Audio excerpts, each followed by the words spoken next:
ओम नमो भगवते वासुदेवाय। भगवान श्री हरि की कृपा से आप सभी के संकट दूर हो जाएं। इस एकादशी पर आप सभी के संकटों का अंत हो जाए, आप सभी के जीवन में खुशहाली आए। उत्पन्ना एकादशी मार्गशीर्ष मास के कृष्ण पक्ष की एकादशी तिथि को कहा जाता है। पौराणिक मान्यताओं के अनुसार इस तिथि को देवी एकादशी उत्पत्ति हुई थी। इस कारण से भगवान विष्णु को उत्पन्ना एकादशी बेहद प्रिय मानी गई है।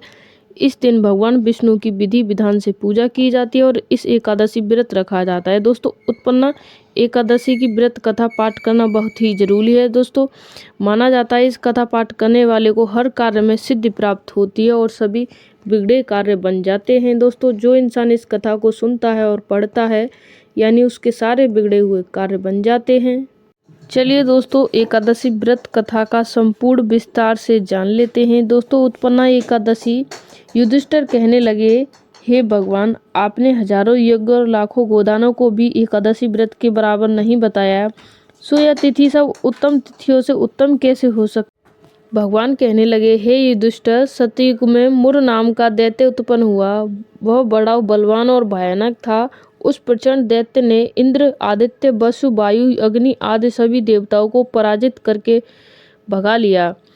इंद्र सहित सभी देवी देवताओं को भयभीत होकर भगवान शिव ने सारा वृत्तांत कहा और बोले, हे कैलाशपति, मुर दैत्य के भयभीत होकर सब देवी देवता मृत्युलोक में फिर रहे हैं।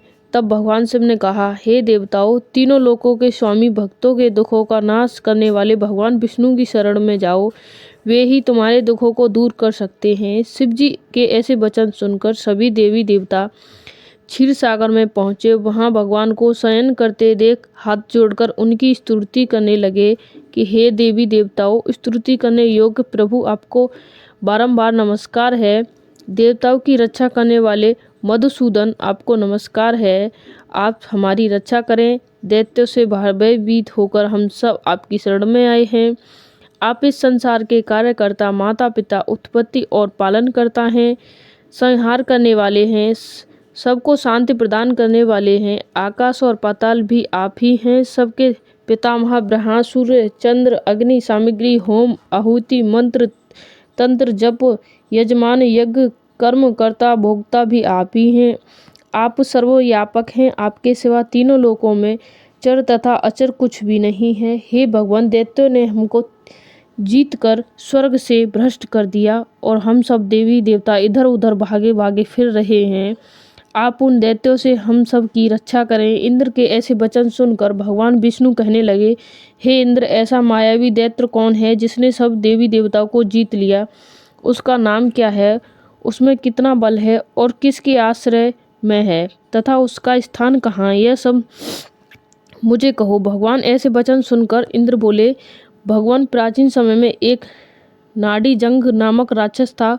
उसके महाप्रक्रामी और लोक विख्यात मुर नाम का एक पुत्र हुआ। उसकी चंद्रावती नाम की नगरी है।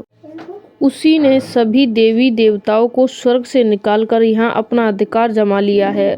उसने इंद्र, अग्नि, वरुण, यम, वायु, ईश, चंद्रमा, नेत्र आदि सबके स्थान पर अधिकार कर लिया है। सूर्य बनकर स्वयं ही प्रकाश करता है, स्वयं ही मेघ बन रहा है।